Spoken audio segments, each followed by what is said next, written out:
Greetings and welcome. We're here from Future Generations University. We want to start off by saying a big thank you for joining us today for Amplify Your Impact, which is a webinar series designed to highlight digital skills and accessible tools that can help you share your message with your community. Our mission at the university is to advance research, learning, and action toward inclusive and sustainable community change worldwide. And we do that in a variety of ways: education, action research, peer learning, just like what we're bringing here today for you. So we're pleased to welcome you. If you haven't already, please share your name and where you're logging in from in the chat. At the bottom of your screen, you will see opportunities to share questions in the Q&A. I'll also be monitoring the chat for comments, tips, or questions. And I wanted to set up a little bit of expectations for today's program. Can you advance to the next slide, Kris? Just some housekeeping. This is going to be a 1-hour presentation. So Kris is going to be our presenter. So she'll present, and this is going to be hands-on as well. So we have about 30 minutes allocated for the presentation. We'll follow that up with Q&A and open discussion so we can hear and answer questions, but also hear from you about your tips and your tricks for Google site improvement. And this recording and the presentation will be shared with everyone in the following days. So you will have access to the slide deck, to the video, and to some supplemental resources on our website. So with that, I will turn it over to you, Kris, to continue the presentation. Thank you. And so for this particular session, I'm just going to do a very short review of what was introduced during the previous Google site presentation. And then we're going to look at website purpose, design focus on some tips and implementation. And then we're going to go into the Q&A.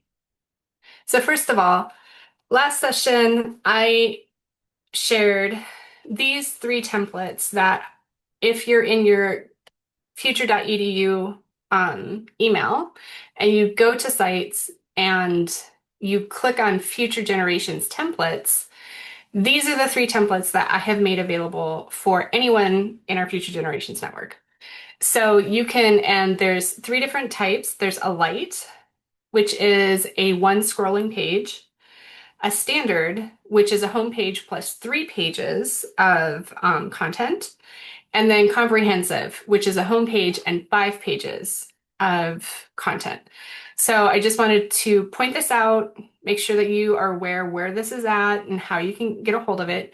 If you do not have a future.edu email address, send me an email at kris.reiser, and I'll put this, or Deborah, if you could put my email in the chat, and I can share this with you. So just in case there's someone out there that isn't a future.edu email address holder, this still can be shared.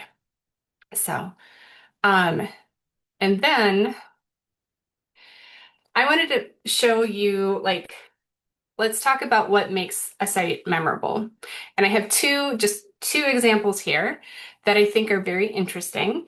And this first one, by the way, neither one of these have been done with Google Sites. But the point here is to look at the design of them. And as this loads, I want you to notice things about it. Do you understand it? Do you know what it is? As I start to interact with it, you can see it's super creative and very fun and inventive. And I would love to know how to do this on a site. However, I still don't know what they do. And then slightly over here, there's this little scroll down that gives you an indicator of what you're supposed to be doing on this site.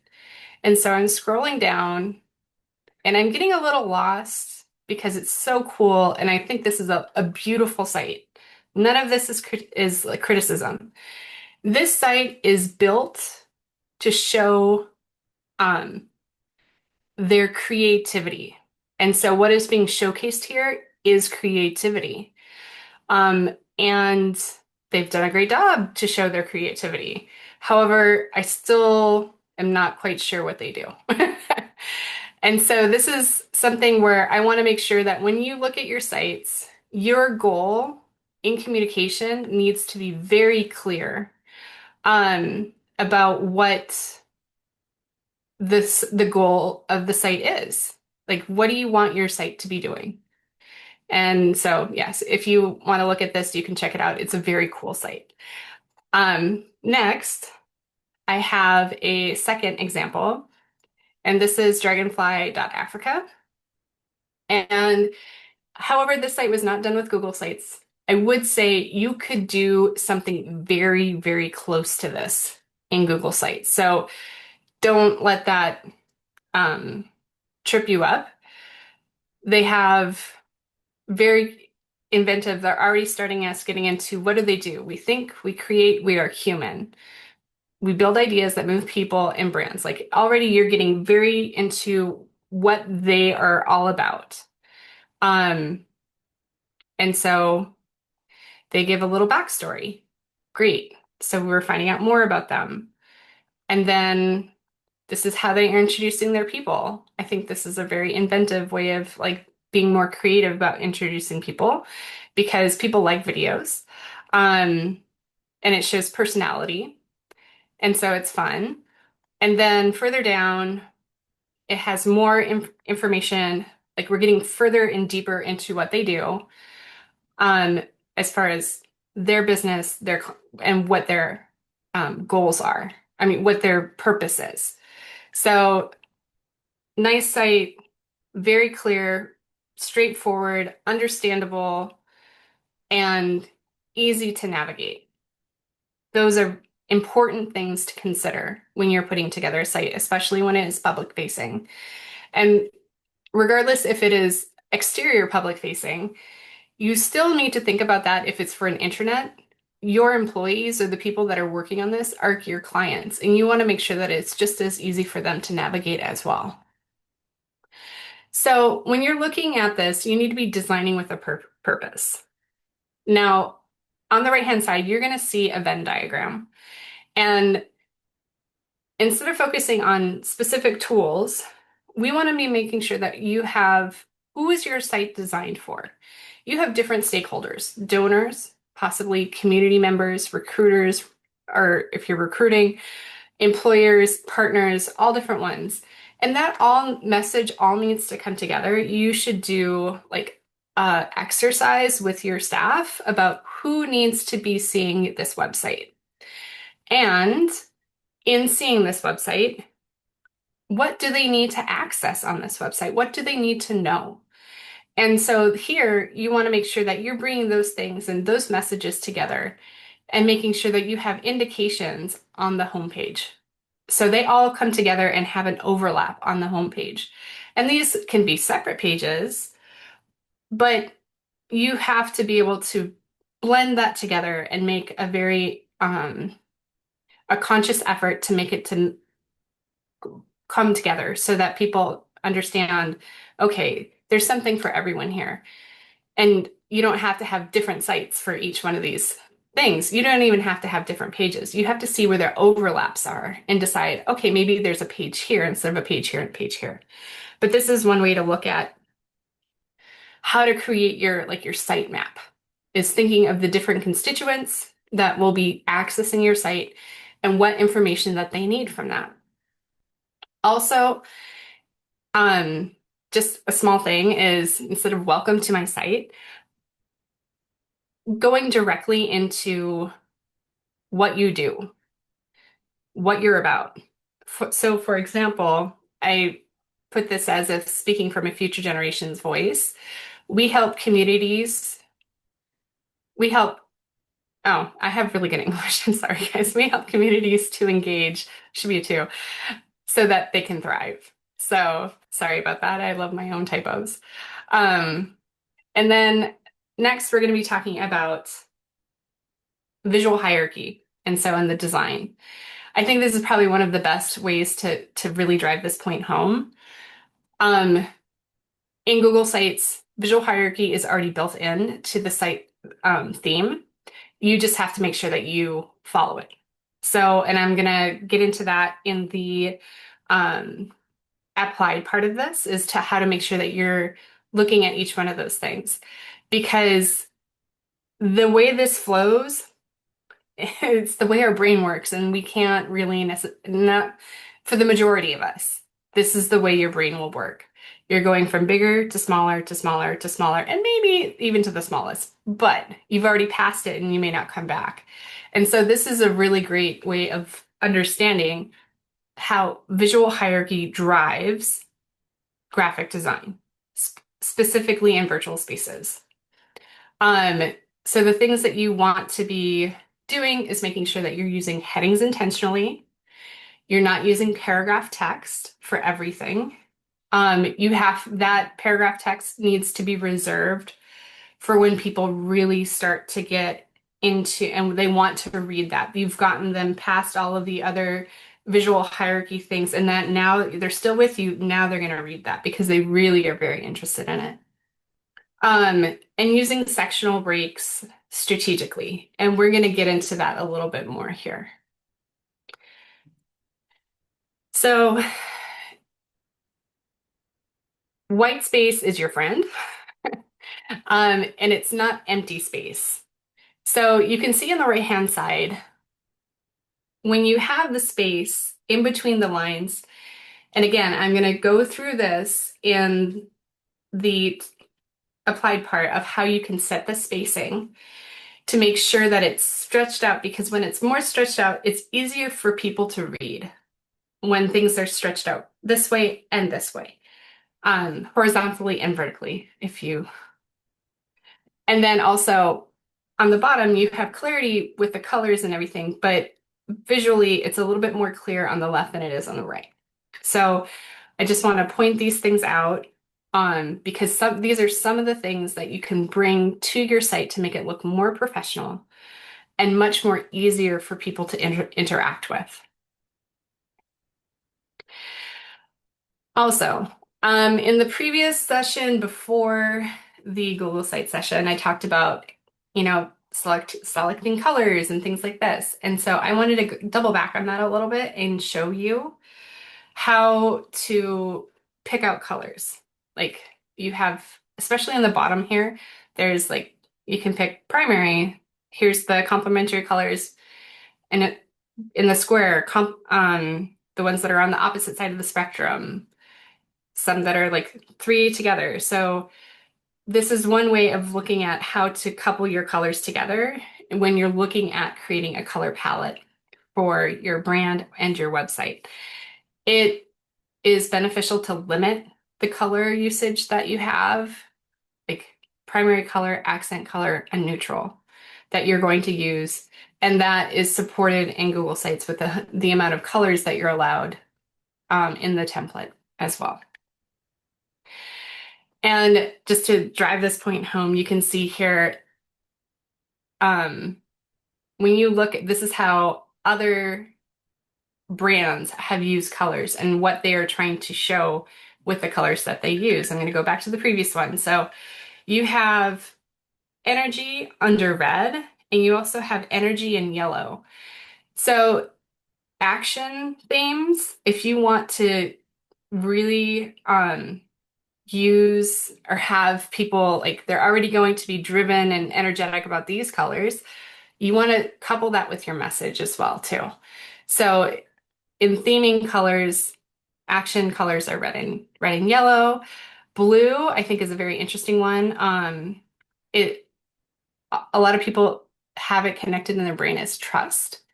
And so these things, you can use color in ways for themes based on your site and in your brand.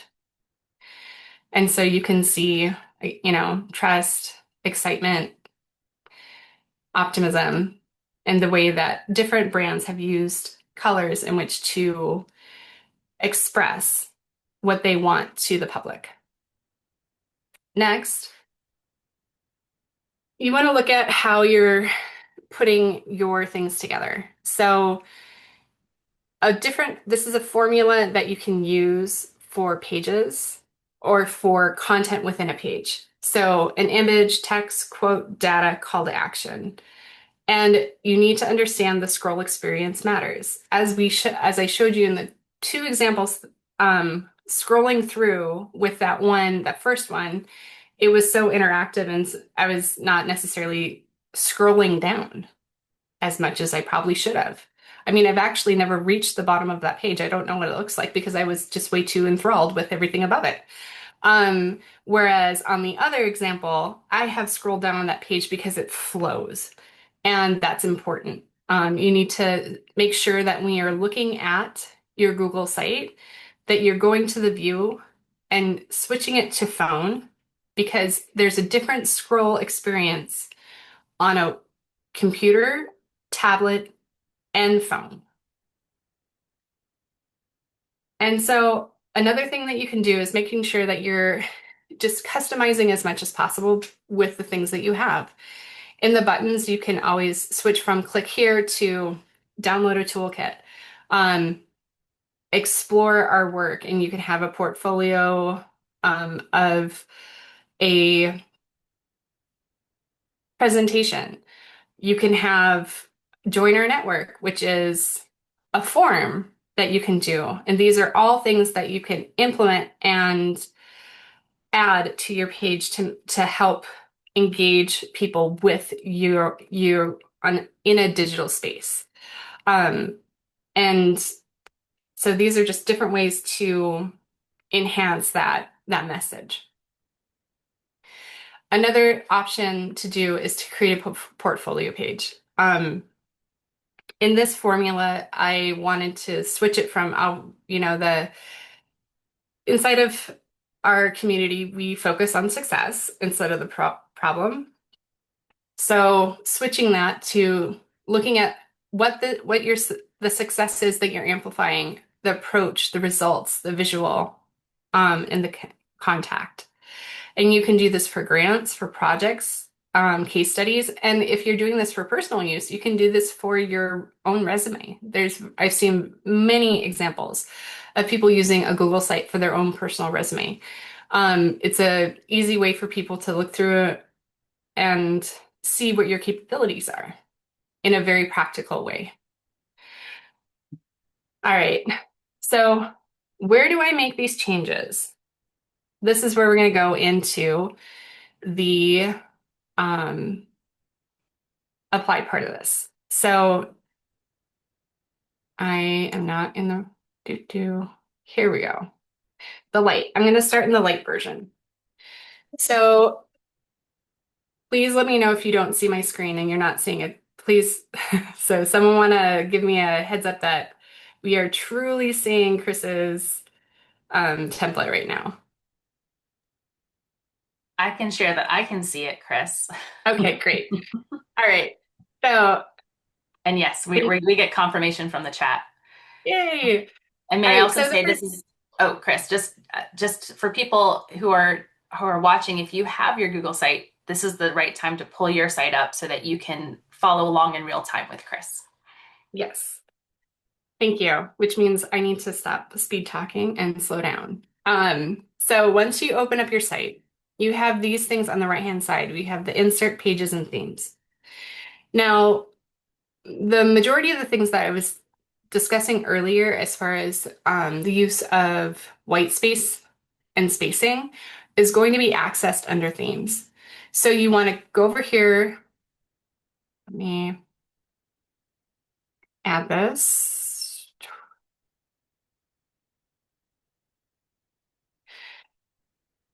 So here in themes, you want to click on this. And then you want to click on the template that you're using. And we're going to edit it. So we're editing the theme.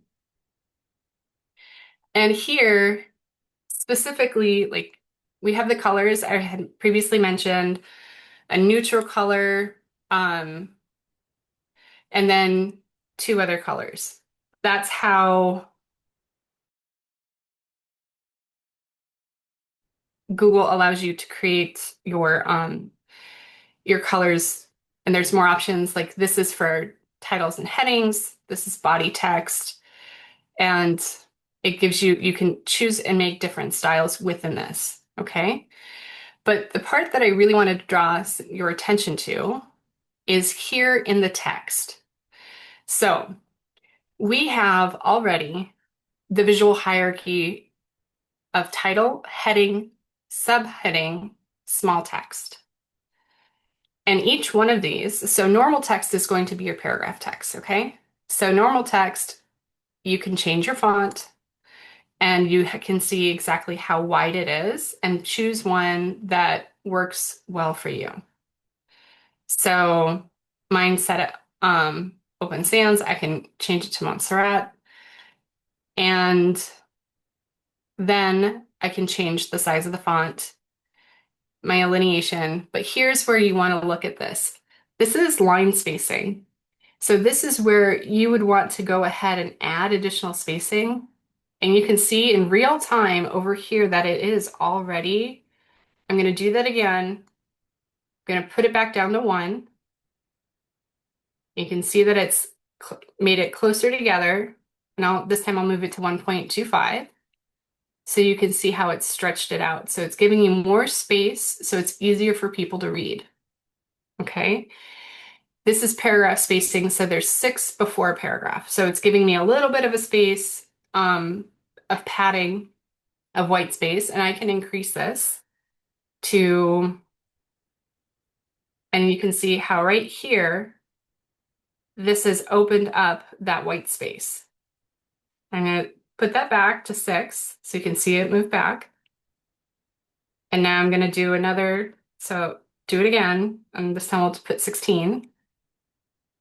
And you can see that it moves the paragraph. And you can do this on every one of the titles. So title, Open Sans, my titles are set at 32. If I want them to be bigger, say I want them to be 48. And that will change all of your titles. Okay. And the same thing here, if I want to change my headings, headings are set at 18. If my titles are at 48, and I want to make my headings a little bit bigger, I'm going to make them at 24. And so I'm going to show you, so titles here, I have them at 48. I'm going to move them back down to 36. Notice all of these are, I put them all here as titles. Whereas this could be, instead, if I want to change this inside of my page, I would change this to be a heading. And the same thing here. So that I'm starting to use more of that visual hierarchy to make sure that I'm giving the same purpose and understanding of what people are looking at so that they are guided visually through my page. And Kris, I'm gonna Go ahead. slow you down.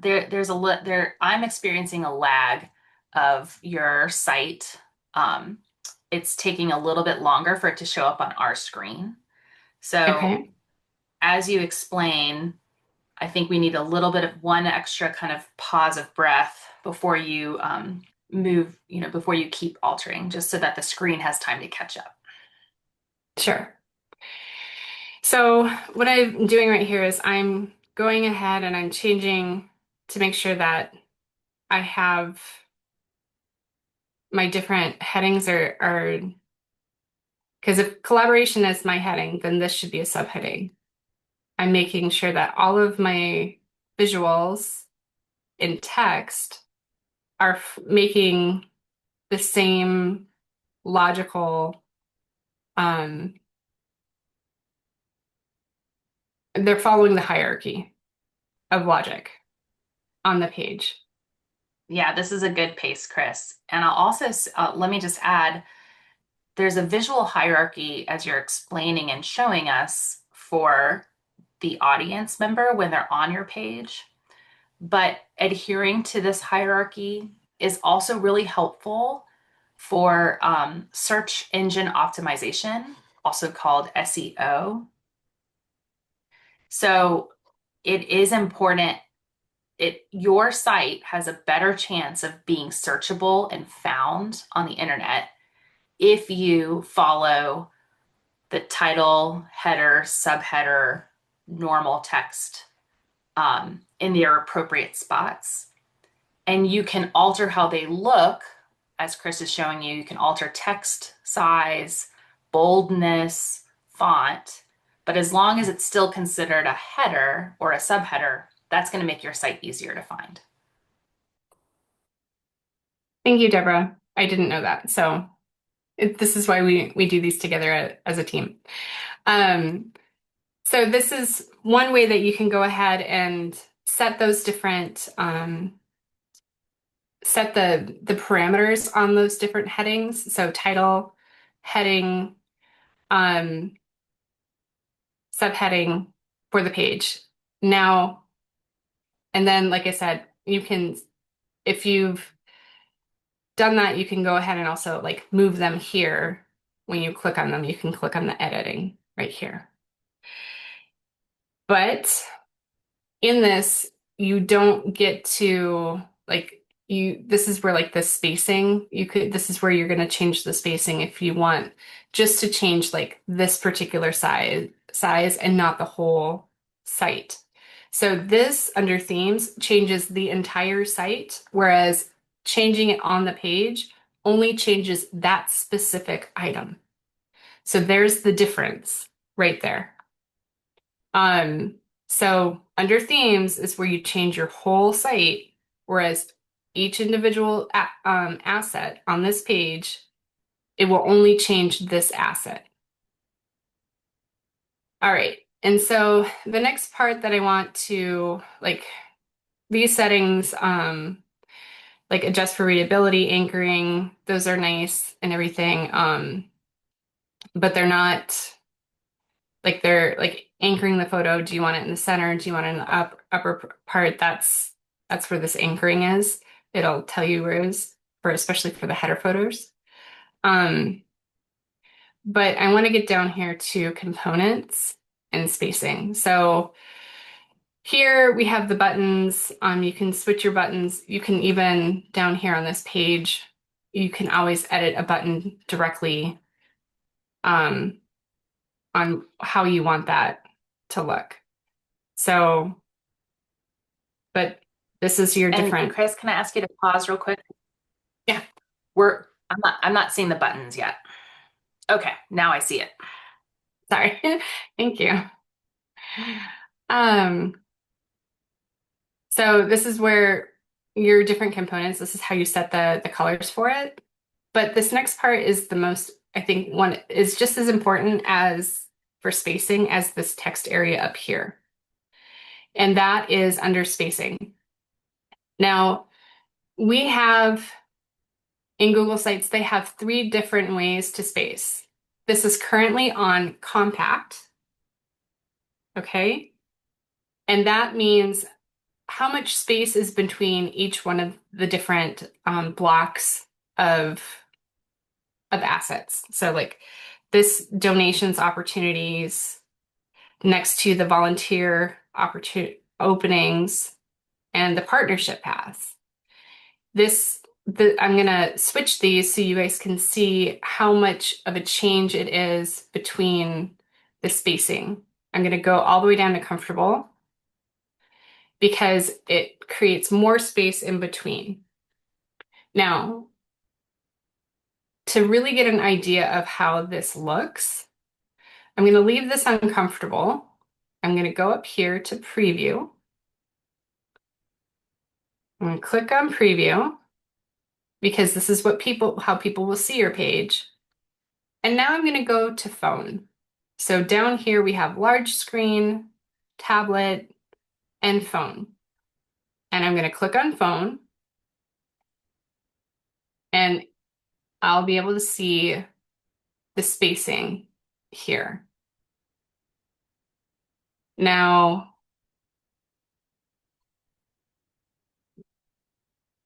I would say my paragraph is too long. But I just wanted to give you like, this is what it looks, what the experience is now.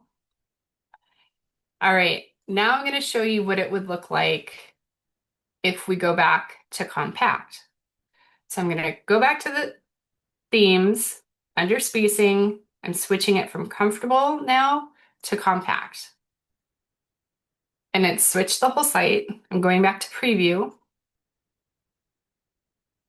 and I'm still on the phone, and you can see how the spacing has gotten tighter around every aspect of the blocks of information. And so this is where you need to decide, do you have enough pictures to use compact? Have you put in additional spacers to use compact? Those are things that you would need to include to make sure that you have enough white space for someone's brain to be able to go through when they're scrolling, to be able to take in all of the information that you are putting on your page. Because if it's too dense, people will miss it. They will miss what you have on your page, and all that work that you've put into it is not performing as well as it could be. All right. So this is where you would go ahead and make those different changes. Okay. I'm at my time. And so I would like to open this up, and I can do this one of two different ways. I can show you changes that I would do to this site to make it more optimal, or we can open this up and ask you to share your designs and what would you like to change about them. And we'd like to hear from you. So if we have any volunteers, do you want to, if someone wants to volunteer and share their screen, we can upgrade you to a panelist and we can go through this. Any performance anxiety, anyone? Because we're about hands-on learning here.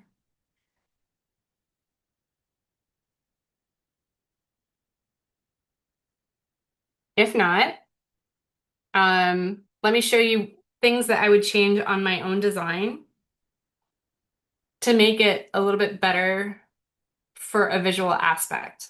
So I personally like to use a computer to look at things. I don't like to be on my phone as much. But I know that I'm maybe not the same person as everyone else. So in order to optimize this page, especially in the light version, instead of having these 4 items the way that they are, I think it would be beneficial to go ahead and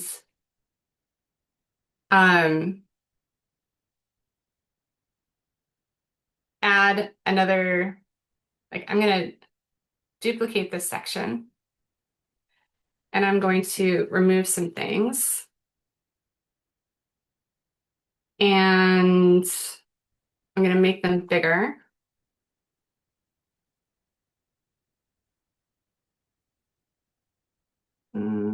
To optimize my spacing.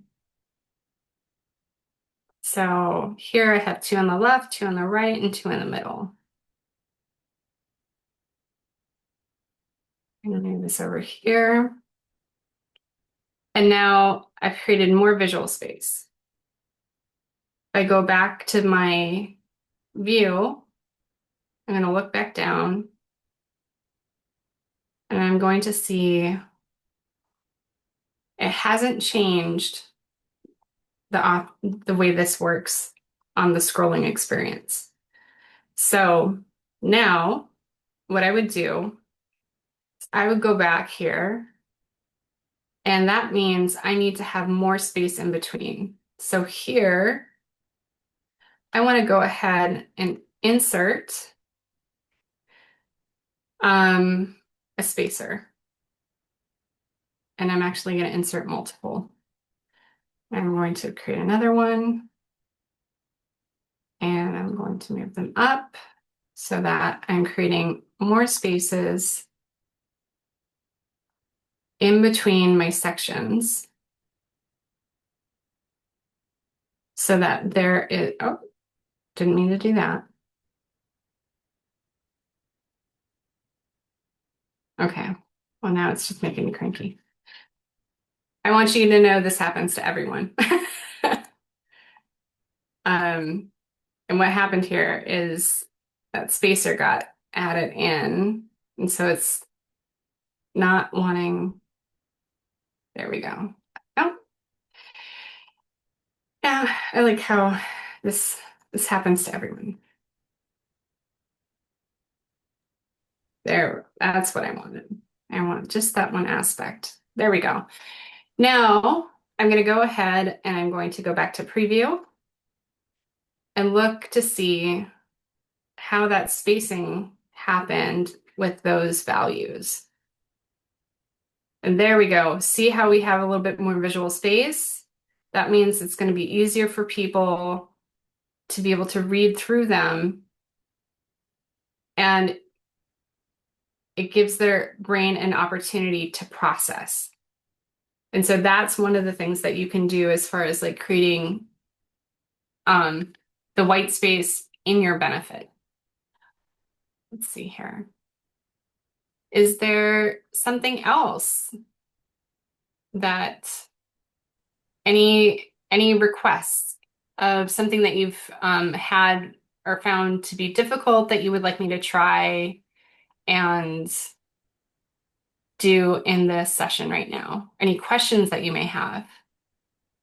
And Kris, I don't know if you were able to see, but I put up a brief poll, and I think the consensus, the not the the consensus was that they want to see you continue to show examples. But what I want to do is invite everyone here today to share, if you so choose, share your own Google site in the chat.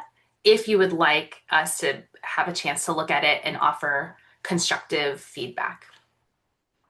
And I echo you, Kris, and invite the chat to share what tips or tricks they would like to see you show us today. While we're looking at that, one of the other things that I would like to show you, which is helpful, is I wanted to bring up the button that I created here. So between this and the comprehensive, there's a couple different things that I did that you may not have realized that I put them there. So it's not an Easter egg, but it's close. So if you click on collect, but every one of the things that you do, like this is the design space. So nothing ever functions in the design space. You always have to go to preview to see how something functions. So if you go to preview and I scroll down to the bottom again and I click on connect now. When I click on that, I created a form that allows people to go ahead and, like if you wanted someone that was on your site that wants to connect with you, this is their way of leaving their information with you so that you can get back to them. So I just wanted to show that to you that this is here. Also let's see here. This is the comprehensive site. If you wanted to do in some of the pages further back, so there's the home page, the about, action, collaboration, journey. On the journey page, if you click on this, here there are different things.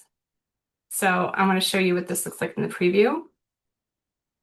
And Kris, Yep. I'm gonna have you pause. Okay, the screen just caught up. Now we can see the journey screen. Okay. Down here, this right here, this newsletter sign up is live. So you can add your information, or whoever is visiting your site can add their information and click submit. So you can have a form that's done like this, or you can have a form that's done in the form of a button. So this is a different way of having people sign up to stay in contact. And I was going to show you when you do this, if you're not aware, I personally, when I do forms, I like to have an email notification every time a form is filled out. So I'm going to go to my forms here.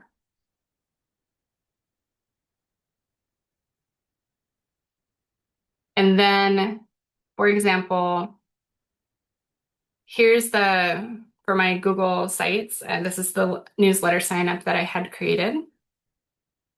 I'm going to And click on Kris, I'm going that to have you one. pause. Sorry. Sorry. No, No, no, no. yeah. Okay. Now we see it. Okay. When you go to responses,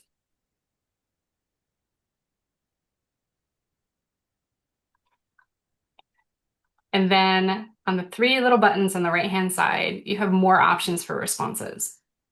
When you click on that, I have already indicated, I click on this, get email notifications for new responses. This way, every time someone signs up, you're notified, and so you can immediately follow up with them instead of someone signing up and then maybe you only check it every, couple weeks or something like that. Ooh, Miss Safira, can I go ahead and access your site?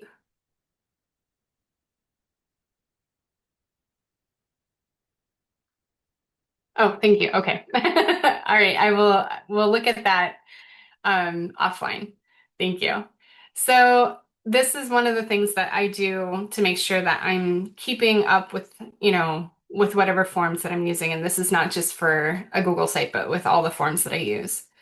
Um, Back to this. Another thing that I implemented was a calendar. So if you have events that you in your community mobilization and you want to have, you can create a Google Calendar and you have to make sure that you have the permissions set to this to be public facing. That's very, very, very important. Otherwise, when you put this calendar up, nothing shows up. So that's always very important. This is just a website that the blogs that we have from the university. So if you want to showcase something that's located in another area, you can do that as well. I'm thinking of all the different things. But that previous thing that I mentioned, as far as like creating a portfolio page in Action in this page, this is where I would do a portfolio page where you can showcase a success, how you are implementing that or adapting that success. I'm going to go back. So the success, the approach, the results, visual contact. This right here, this is where I would go ahead and do a portfolio page where you could split things up based off of the different projects or areas that you work in. It's another way that you can subdivide this. Any questions? Because now I've gotten way over my presentation time, so I'm gonna stop sharing, or I'll go back to my presentation and go back to this. Any questions from anyone? I have a question, Kris.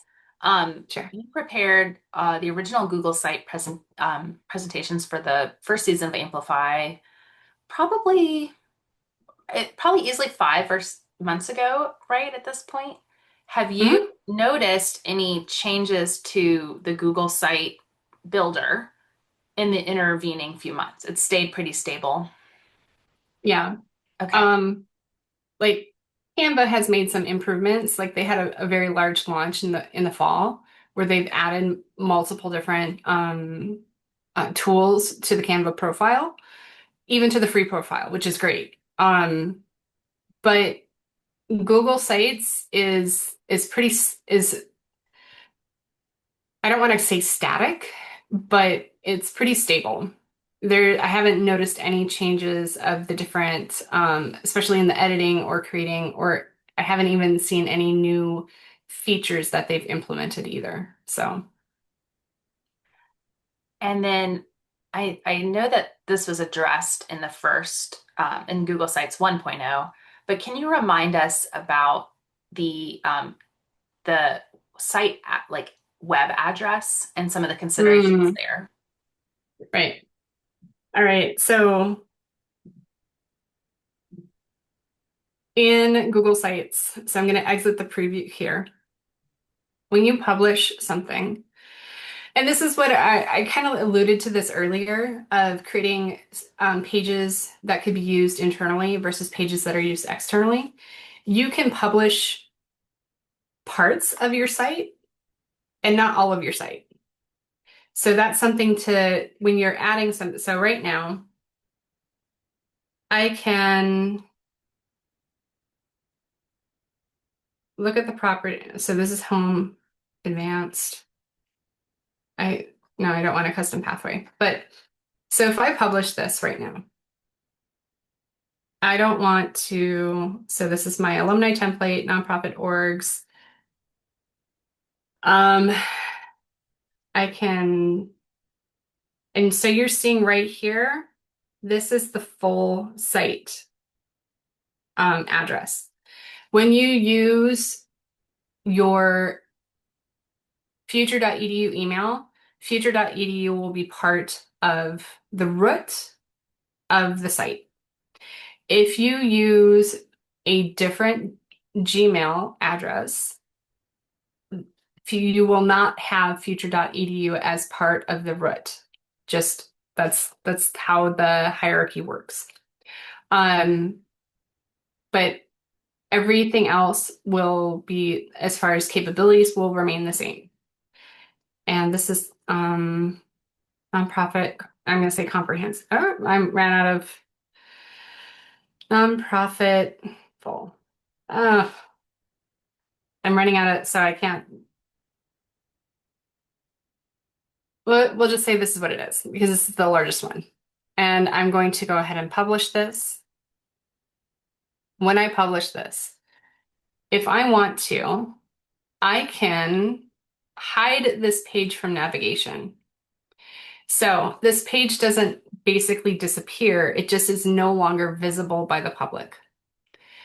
Um, and if you're working with people and you want more than one person to be working on something and you want them to see it, you can go ahead and create a page, hide it from navigation, and still work on it as you put it together. And you can add multiple pages that way. And if you have the address, you can share that address with people and they can still access it. This is where we're talking using an intranet versus an internet. And those pages can be used by your fellow colleagues as like an internal facing, like, well, I mean, how communications tool. So this is something that can be helpful, especially when you're putting things together. You want to have a page, you want people to access it, but you don't necessarily want everyone to be able to see it.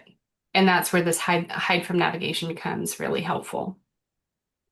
I can also imagine uses for that for exclusive, like membership-based content. So if the kind of organization you're running, if there's a benefit to donors or to volunteers that they get access to kind of behind the scenes, um, then these unlisted pages. Now, with the I just shared your the alumni template nonprofit address in the chat, but I believe when I entered it in, it said that I needed access. So it might be that there's some public sharing things here, Kris. Hmm. Hang on.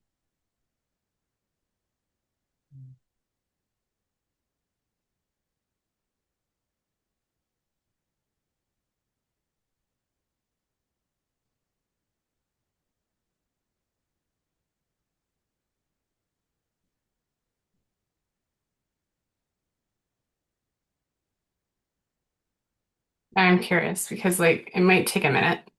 Yeah. And what we can do too is we're wrapping up on the hour, so we'll probably conclude in the next couple moments. If we're not able to grant that access in this very moment, then in the follow-up that you'll receive, which will include today's recording and the slide deck, we can include these links so that you can navigate, because not only are these helpful, Kris, I think I really congratulate you on your design and the thoughtfulness, because you're actually, everything that you've just described is integrated into the design of these. So you're saying this is an example of a header. This is an example of where I would put this type of content. So it is a really extremely useful template to follow. I was going to say the actual, there's not much information on this page. It's literally a set of directions. Mm-hmm. So everything in these templates would have to be modified for your page because otherwise it's not going to make sense. So just something to be aware of. It's all meant to be changed and switched and to be customized to what you're doing. Yeah. So Well, thank you again, Kris. If anyone does have questions, don't hesitate to contact anyone on the communications team. We look forward to seeing you next week for the next session, which is going to be Introduction to Video Editing. This is going to be video editing is a pretty complex digital tool. So the goal of this session is to give you an overview of video editing principles and maybe some ways to get started. And we're going to do our best to find very accessible video editing tools, either on your mobile device or on your computer or tablet. So stay tuned for our next session. Look for our follow-up from today's session. And thanks again so much for your participation and for joining us today. thank you. Bye-bye. Bye, everybody.